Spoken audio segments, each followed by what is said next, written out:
বিএনপির ভারপ্রাপ্ত চেয়ারম্যান তারেক রহমান ঘোষিত রাষ্ট্র কাঠামো মেরামতের ৩১ দফা মানুষের কাছে পৌঁছে দিতে ময়মনসিংহের ভালুকায় জনসচেতনতামূলক সমাবেশ অনুষ্ঠিত হয়েছে।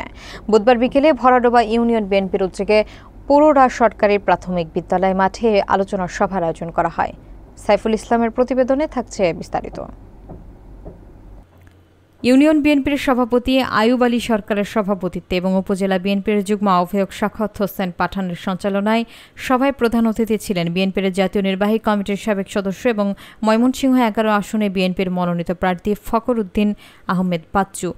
বিশেষ অতিথি হিসেবে উপস্থিত ছিলেন ময়মনসিংহ দক্ষিণ জেলা বিএনপির যুগ্ম আহ্বায়ক রুহুল আমিন মাসুদ, উপজেলা বিএনপির যুগ্ম আহ্বায়ক গুলজার হোসেন, যুগ্ম আহ্বায়ক উসমান গনি মল্লিক মাখন, আহ্বায়ক সদস্য আব্দুল কায়ুম সরকার রিপন, আব্দুর রহিম আকন্দ, উপজেলা বিএনপি এবং পৌর বিএনপির যুবদল, শ্রমিক দল, কৃষক দল, স্বেচ্ছাসেবক দল সহ বিভিন্ন পর্যায়ের নেতৃবৃন্দ এ সময় উপস্থিত ছিলেন।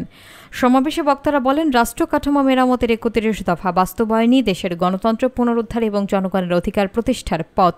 তারা এই দফাগুলো ঘরে ঘরে পৌঁছে দিতে নেতাকর্মীদের মাঠে থাকার আহ্বান জানান। আয়োজনে স্থানীয় নেতাকর্মী এবং গণমানুষের ব্যাপক উপস্থিতি লক্ষ্য করা যায়। আন্দোলন সংগ্রামে ছিলেন। আমি অনুরোধ করব, চূড়ান্তের অপেক্ষায় থাকার আর কোনো অবকাশ নাই।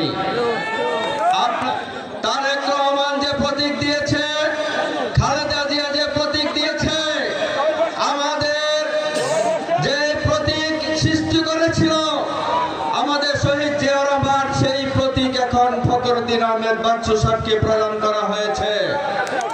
আপনারা যদি আপনাদের কথা রাখেন, তাহলে এই খোলা আকাশের নিচে ভরাডোবার মাঠে দাঁড়িয়ে বলছে, জীবনের শেষ শক্তবিন্দু দিয়ে হলেও আমাদের স্বপ্ন বাস্তবায়ন করবই করব ইনশাআল্লাহ।